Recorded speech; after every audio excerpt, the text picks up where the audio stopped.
பகவத்கீதையில் 6வது சாப்டரில் 24வது ஸ்லோகம். சங்கல்ப பிரபவான் காமான் தக்த்வா சர்வான் சேஷதக மனசைர்வேந்திரிய கிராமம் விநியம்ய சமந்ததக. இப்போ இதுக்குள்ளே அர்த்தத்தை பார்க்கலாம். கண்ணன் 24, 25 ரெண்டு ஸ்லோகத்துலேயும் மனசை அடக்கி யோகத்தை தொடங்கிறதுக்குள்ள முக்கியமான வழியை பற்றி சொல்கிறார். இப்போ 24வது என்ன சொல்கிறார்? மமக்காரம், அதாவது என்னுடையதுங்கிறத கண்டிப்பாக ஃபஸ்ட்டு தொலைக்கணும் அப்படிங்கிறார். என்னுடையதாக இருந்தாலும் ரெண்டு இருக்குது. என்னோடதை முதல்ல தொலைக்கணும், என்னோடதாக இருந்தாலும் அது என்னோடதுங்கிற எண்ணத்தை தொலைக்கணும். நேற்றுக்கு நம்மள்ட்ட இருந்திருக்கும் ஒரு பொருள், அது நாளைக்கு வேறு எங்கேயானு போயிடும். ஸோ அதெல்லாம் டெம்ப்ரரி. ஸோ அது என்னோடதுங்கிற பற்று அது வைக்கக்கூடாது. நித்தியமாக எது நம்மளோடையே இருக்கும்? ஆத்மா.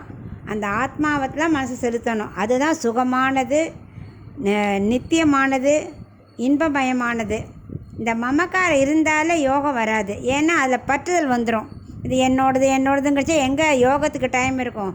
இப்போது நம்ம அப்படியே ரொம்ப வம்பளக்கிறோம், இல்லை வெளியில் சுற்றிகிட்டே இருக்கோம் அப்படின்னாலும் எங்கே யோகத்துக்கு டைம் கிடைக்கும்? யோகம் பண்ணவே டைம் இருக்காது. எல்லாம் அப்படியே பொழுது போயிடும். இதை வாங்கணும், அதை வாங்கணும், கண்ட இடத்துல மனசு போகும். அப்புறம் நமக்கு யோகம் செய்யவே மனசு வராது. அதனால் மமக்காரத்தை முதல்ல விட்டால் தான் நமக்கு யோகமே சித்திக்கும். அதான் ரெண்டு சொல்கிறேன் மமக்காரத்துக்கு. ஒன்று தொட்டு பார்க்குறதுனால வர ஆசை. அதான் இப்போ நமக்கு ரொம்ப குளிருதுன்னா என்ன பண்ணுறோம்? உடனே ஹீட்டரை போட்டுக்கிறோம். அதெல்லாம் தொடு உணர்ச்சி, ஸ்பர்சத்தினால ஏற்படுற ஆசைகள். இல்லை ரொம்ப வேர்க்கிறது, உடனே ஏசி போட்டுக்கிறோம். இதெல்லாம் சுகம், வெளி சுகம். இன்னொன்று சங்கல்பத்தால், அதான் மனசால். இப்போ ஒரு இடம் வாங்க போகிறோம் அப்படின்னா அதை நம்ம விசாரிக்கிறோம்ல, இது இப்படி அப்படி. அதை தொட்டு பார்க்கணுங்கிற அவசியம் இல்லை. இந்த நிலம் நல்லதா இல்லையா அப்படி மனசாலேயே பார்க்குறோம். ஸோ அந்த ஆசையும் விடணும். மனசால் ஆசைப்படுறது விடுறது தான் ரொம்ப கஷ்டம். தொட்டு பார்க்கக்கூட ஈஸியாக போயிடலாம். இப்போ குளிர் அடங்கினோடனே ஏசி அணைச்சிடுவோம். அந்த மாதிரி சின்ன சின்ன ஆசைகளை விடுறது ஈஸி. ஆனால் இந்த மனசில் ஏற்படுற ஆசையை கட்டுப்படுத்துறது ரொம்ப கஷ்டம். அதுக்கு என்ன பண்ணணும்? புலன்களை கண்ட இடத்துல போக விடாமல் மனசை கட்டுப்படுத்த வச்சுக்கணும்.